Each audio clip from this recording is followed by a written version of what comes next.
Mayong hapon, Negros. Ini ang Digicast Negros X. Ang nagapanguna nga napulo ka mga balita sa Negros ang amo ni gadulong sa inyo. Update ninyo kami via Facebook, YouTube, kag sa amon nga website www.digicastnegros.com. Kag sarama kami malado sa Kika Channel 11 sa Kabangkalan City, Himamaylan City, kag Banwasang Ilog. Kag yari na ang top 10 nga mga balita sa Negros subong adlaw. Negros Occidental magasugod sa pagpangbakuna sa healthcare workers sa buwas nga adlaw. Ginaligar hit list sa mga katapos sa progresibo nga grupo nga badason nga patsyon nagtuhaw. Sa Victoria City, salvage victim tubtub karon wala pa makilalaan. Illegal structure sa vendors market sa Bacolod nga ginhimo drug den gindemolish. Kag sa Good Vibes, saksihan ang liwat nga pagkitaay sa mag-amay matapos ang 16 ka tuig. Initanan sa Digicast Negros X. Sa number 10, sa una nga semana sa Marso, 1,700 ka mga baboy ang tigayo na padala sa probinsya sa Negros Occidental sa Luzon. Ginapaabot nga sa bulan sang Marso suno kay Dr. Renata Dicena, Provincial Veterinarian, magalabot ini sa 6,000. Sang bulan sang Pebrero, 2,248 lang ang napadala sa probinsya sa Luzon. Ang pagnubo tugas ng epekto sang price cap nga ginpatuman sa Metro Manila, rason nga nagjutay ang kadamuon sang baboy nga ginbakal. Iniman ang rason nga nagnubo ang presyo sang baboy sa mga merkado sa Bacolod kag probinsya bangod sang pagsaka sa supply. May 5,000 tubtub, 10,000 ka baboy ang excess sang probinsya. Pero sa karon nga Marso, suno kay Dicena, liwat nga nagbalik ang demand kag ini ang gikan sa mga probinsya sa Luzon nga wala nalakip sa National Capital Region. Pag ang volume sa posibleng excess na is 5 to 10,000. So, si lang sa February, kamay lang siya, mga 2,248. So, mga sa nag-flood the market, that's why ang local, kaya nag-increase ang supply sa local market.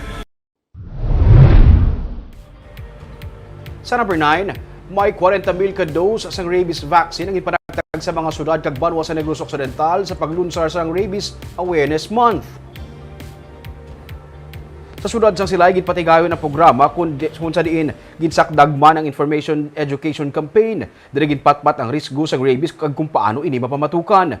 Ginaduso ang responsible pet ownership kag ang importansya nga hindi pagtugutan nga maglayaw ang hinuptanan nga ido ukon kuring. Sunod sa kay Dr. Renata Dicena, ang Provincial Veterinarian, ang nagakaigo nga pagtatap sa ido dapat hatagan sa nagakaigo nga atensyon para sa rabies-free community. Sa 2020, may 18 ka kaso sa rabies nga na-record ang probinsya, 3 diri gikan sa Bacolod. Sa 2019, may 20 ka mga rabies cases. Masobra naman sa 126,000 ka mga ido ang nabakunahan kontra rabies sa 2020. Maging responsableng amo, huwag hayaang gumala ang alagang pusa't aso ang nangintema. Ang Veterinary Medical Mission naghatag sang free rabies vaccination, deworming, kag iban pagid nga serbisyo sa Silay City. Ginparada man ang sang mga amo ang ilang mga hinuptanan nga ido sa dog walk nga ginsakdag angot sa Rabies Awareness Month. Sa number 8, lalaki pilason matapos ginbuno-buno sa iya kaupod sa inom.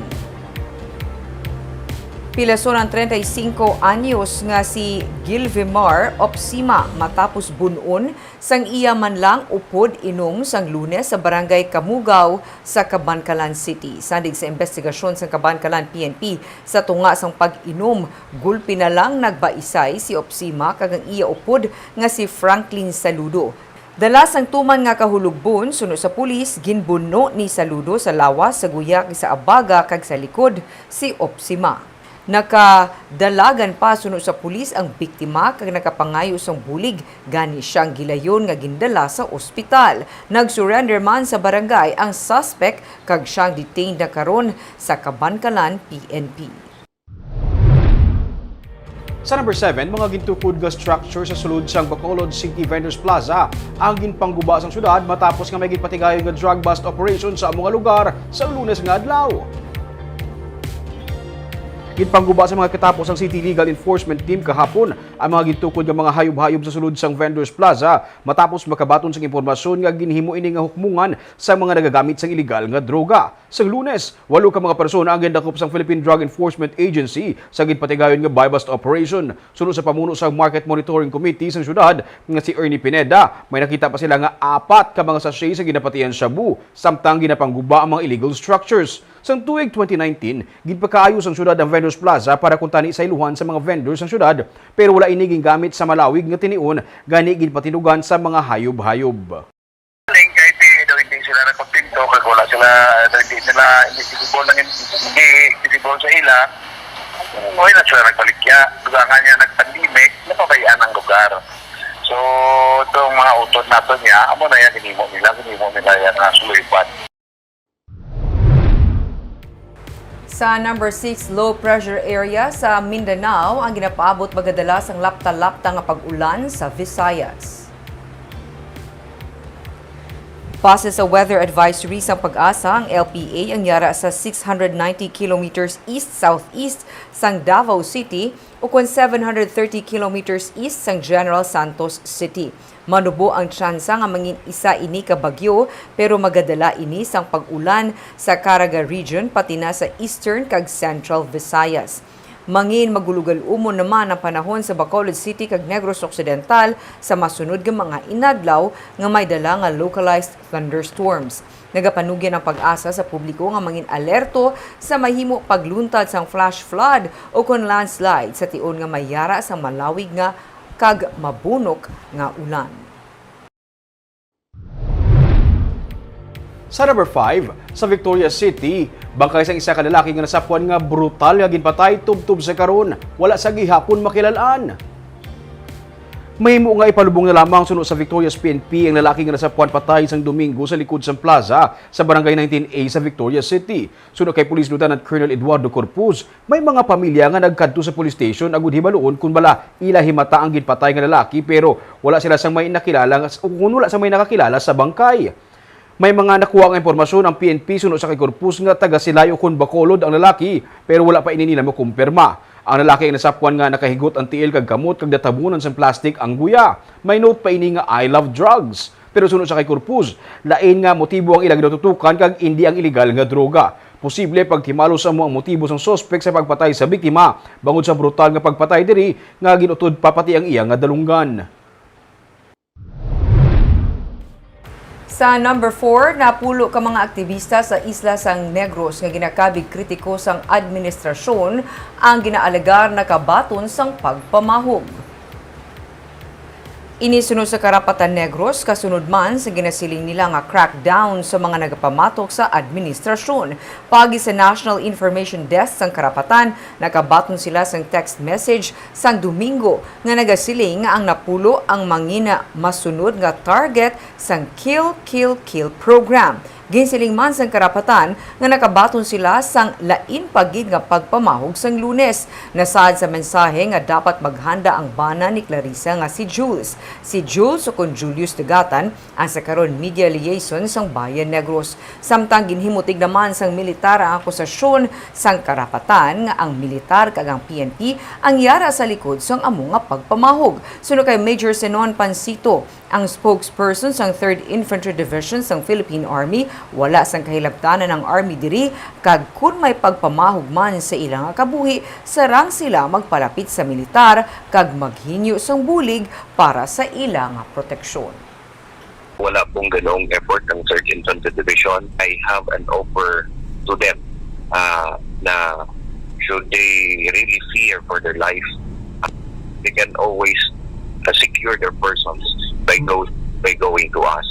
Sabi ko nga, kung kailangan nila magtago sa aming kampo, kailangan nila ng security namin, we will do that. Sa number 3, nagsugod na ang COVID-19 vaccination sa Negros Oriental. Nagsugod na ang pagpabakuna kahapon sa Negros Oriental para sa mga healthcare workers sa mga ospital nga nag-cater sa COVID-19 patients. Una nga ginbakunahan sang Sinovac vaccine amo ang mga health workers sa Silliman University Medical Center sa Dumaguete City. Sunod man nga ginbakunahan amo ang mga frontliners sa ACE Medical Center kag Negros Oriental Provincial Health Office. 5,000 ka Sinovac vaccines ang ginpain sang national government para sa Negros Oriental agud gamiton para sa mga frontliners sang probinsya. Sa karon, may 1,783 total COVID-19 cases ang Negros Oriental kag 97 diri ang active cases. Samtang sa Negros Occidental naman, may 9 ka bag-o nga mga kaso sang COVID-19 kag wala naman sa na-record nga bag-o nga kaso sa Bacolod City sang kahapon.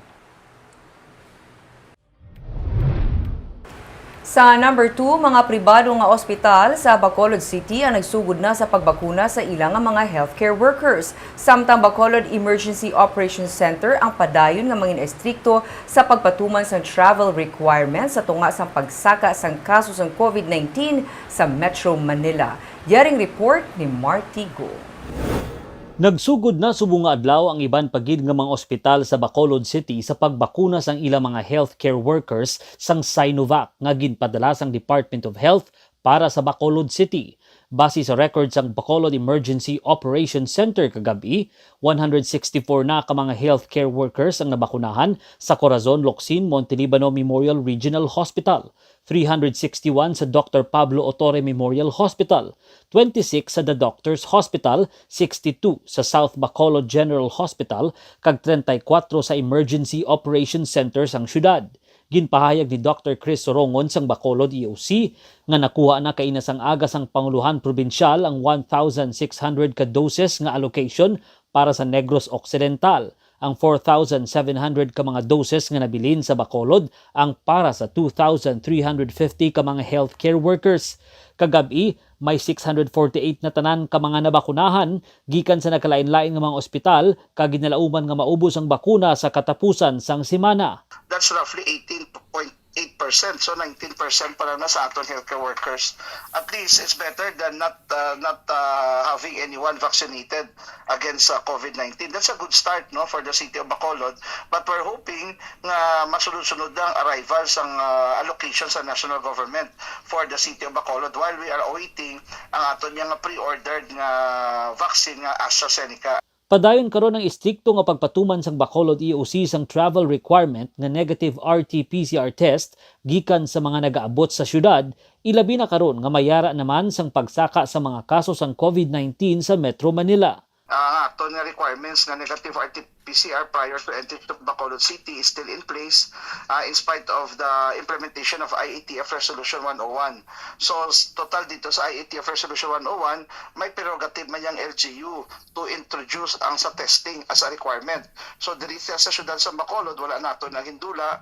As a matter of fact, gin-impose na paginaya sa tanan nga manungsulod ng mga travelers diri sa aton sa syudad sa Bacolod, especially if you're coming from outside of Western Visayas. Nagapahanumdum ang Bacolod EOC sa publiko nga hindi sa gihapon magkumpiyansa kun yara sa pampubliko nga mga lugar bangod yara pa ang COVID-19. Ginamando sang syudad ang pagsuksok sang face mask, face shield kag pagsunod sa physical distancing.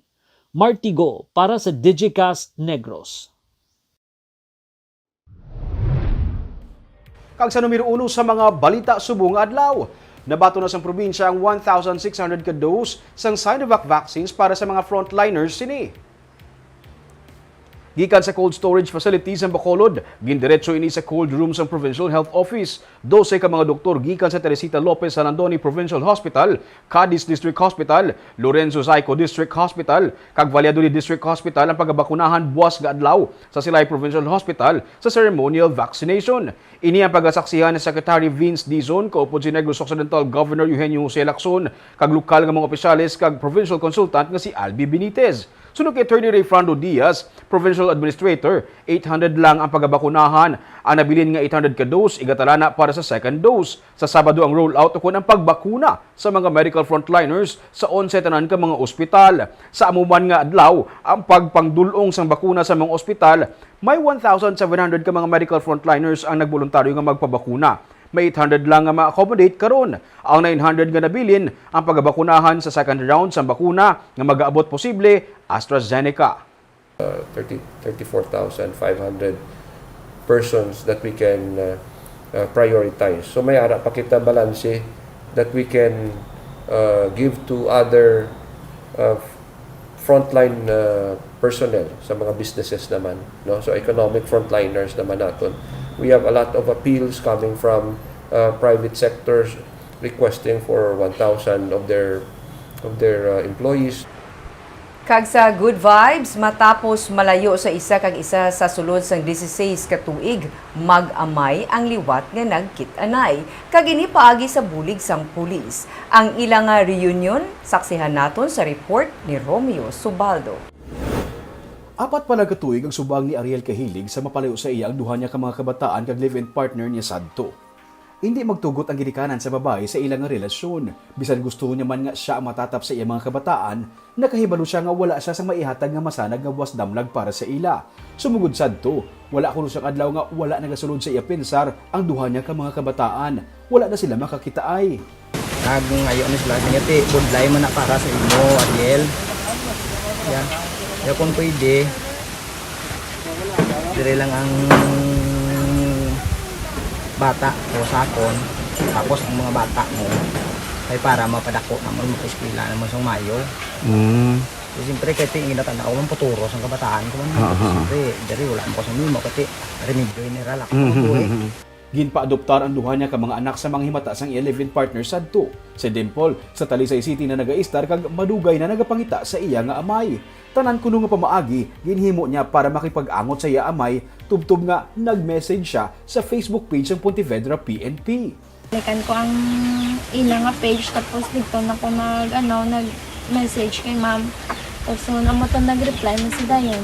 Tapos mga 3 or 4 days today yung nag-message siya liwat sa akon nga amo na tong ma'am nakit naman si papa mo. Tapos Si Police Staff Sergeant Lizelle Mapas ang Police Community Relations ng Pontevedra PNP, amo ang nakabaton sang iya nga mensahe. Kagamay man lang niya nga barangay, ti magkilitan nay man ni magkahibal anay man niya mga tao. Kagamay nga lugar para hindi umakuan. Tapos paano mo na rin katuan, ipakatuan niyo sa barangay police? Sa amon da nga police nga na-assign si Corporal Historia, pinabalaan ko sa nga Pangitaon. Pangitaon. Sang gabi antes ang natalana nga pagkadto ni Dimple sa iya nga amay sa Pontevedra, nadakpan pa sila kag na preso bangod sa pagsupak sa curfew ordinance ng Talisay City. ako aga pa kung dapat makadto kagawad para malin kami to para aga pa kami de. Tapos ang ending sang gabi dapat pagkabuas malakat kami aga pa. Sang gabi nadakpan kami sa curfew pud ako manghod. Kami na preso kami. Pero parte lang inikunos ang kabudlayan sa ilang nga inagyan padulong sa isa ka hindi malipatan nga hitabo sa ilang nga kabuhi. Sang Marso 1, nakibot si Ariel nga may mga pulis nga nagapangita sa iya. Wala mo ko sa kasi speak na ko sa mga mo na nga mutang may ara man iya pa mong kutanon mong sila kung may ara ka kaparehas ko kis ano lang kay normal na iya sa ano mo. Tipo maganda sila na ano ko na. Yung kita pulis mo to. Kung normal na kayo ngita kasi siyempre may ngalan ko. Ginpahibalo siya sa mga pulis nga ang nagapangita sa iya amo ang iya nga subang. Naging puno sang emosyon ang liwat nga pagkita ay sa mag-amay sa video nga kuha sa Pontevedra PNP.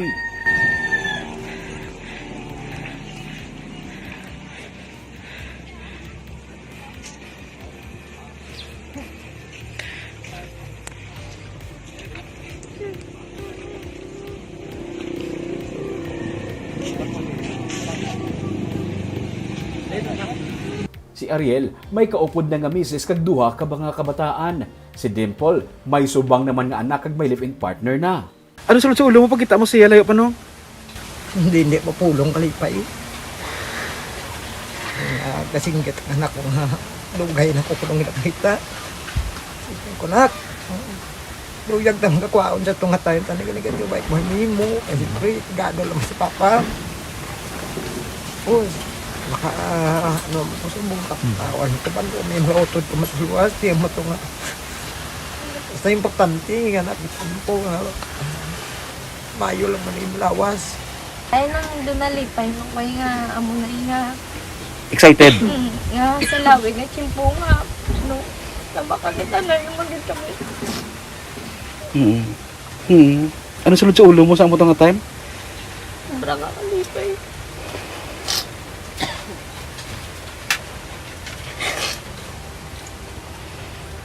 Tuman ka malipayon sang duwa sa ilaliwat nga pagkitaay. Bisan kuno amo lang sini ang ilang nga sitwasyon, ila tinguan nga hindi na sila magluyuanay pa. Sa Sabado gani, ang ikaduha nga anak ni Ariel nga sa Talisay City naman nag-a-star ang magabisita man sa ila. Pinakadlaw, makatibawas man anak. Wala ka may suportahan na mo bisan sa ano lang bagay, bisan wala sa financial, basta pagkamuyo ko ng mga Diyos, kaya bisan ko, bisan nakalampot ko kundi nga lugar, pinadumdum ta ka mo. Lumian ka di? Taway, di mo linaw. Dili ka na lang sa iya. Hindi na kami magkita. Ubra kami mga buhi. Para naman sa kay Staff Sergeant Mapa, nalipay siya bilang isa ka Iloy kag bilang isa ka pulis, bagod nang inyabi siya sa liwat niya pagkita ay sang mag-amay. No, nalipay ko sir na nalipay gid ko nga. Nag-serve gid ang purpose sa police. Yes sir. No? Kaya mo magina sir mo tanang dapat amo na sa ang amon purpose bala. Nga hindi lang sa anti-criminality campaign kami kung may gat mga sa amon buling nga pwede mo lang namon mabuligan ginamon. Amo na sir. We serve and protect. Barb kumiyara kit manginambal nila nga mayong epekto sa technology kag social media. Ini siyang isa ka example. Pinagi sa social media, pinagi sa PNP na naka-connect siya liwat sa tatay niya.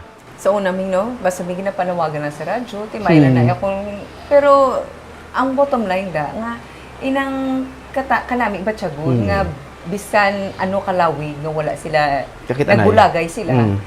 Tigayon gid nga sila nakita na yun. Hambal gani sang tatay, ginimo itanan nga minsan nga makakonect sa bata pero ginpalayo sa iya. Ang bata naman since high school siya kuno, 20 years old siya subong. Ginpangita nagsugod ko nang iyang sa high school siya may buot na siya. Gusto gid siya mag-upoy kay tatay niya. Tapos sa matamat lang through social media nakita siya way nga makakonect sa PNP na sang Pontevedra. Sa dugo mo gid siguro ming no. Kay I mean kung 4 years old kang nabulag do kag slim na lang gid sa mga memories mo balag gamay na lang gid ka tama nga. Ano itong tsura ni tatay ko? Wala siya kung numidumduman actually, Barb, sa tsura ni tatay niya. Pagkakita niya na lang, sa first gid lang encounter, nabalaan niya na lang abot ng tatay niya. Kaya tungod, amo na itong upod siyang pulis. Kasi tsura, wala siya madumduman, mas ginako siya. Wow. Nagibi kami. Secret. Kagabuyan to mga balita sa Negros subong adlaw. Kay man sa panahon karon importante nga may ihibalo ka sa nagakatabo sa imo nga palibot. Pero dapat balanse kag eksakto ang mga impormasyon. Parahin kami nga magapangalagad sa Negrosanon. Ako si Barbara Mijares. Tubtub sa buwas ako naman si Romeo Subaldo, mayong hapon.